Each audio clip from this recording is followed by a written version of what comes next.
Undeveloped land parcel 20,356 ఎకరాలు ఉంది అధ్యక్ష. అదే కాకుండా బల్క్ ల్యాండ్ పార్సిల్ 51,000 ఎకరాలు ఉంది.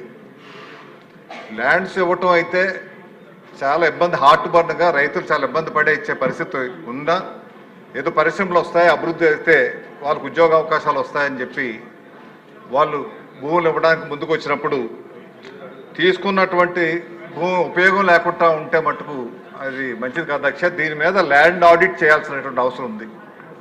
ఎంత ల్యాండ్ అలాట్ చేశారు, ఎప్పుడు అలాట్ చేశారు, అలాట్ చేసినాక వాళ్ళకి ఇచ్చినటువంటి పరిమితి 2-3 సంవత్సరాలు అది పూర్తి చేశారా లేదా, లేకపోతే అది ఎందుకు క్యాన్సిల్ చేయలేదు, ఆడిట్ చేయాలా అధ్యక్ష. గత ప్రభుత్వంలో ఇటువంటిదే చాలా లార్జ్ స్కేల్లో అక్రమాలు జరిగాయి అధ్యక్ష.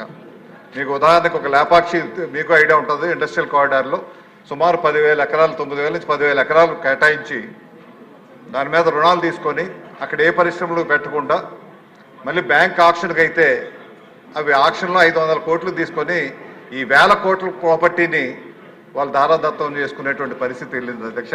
తర్వాత సబ్సిక్వెంట్గా గవర్నమెంట్ ఏదో నిర్ణయాలు తీసుకొని అవి రద్దు చేసే కార్యక్రమం చేసినట్టుందో అదేమిటో తెలియదు కానీ, బట్ అటువంటివి జరగకుండా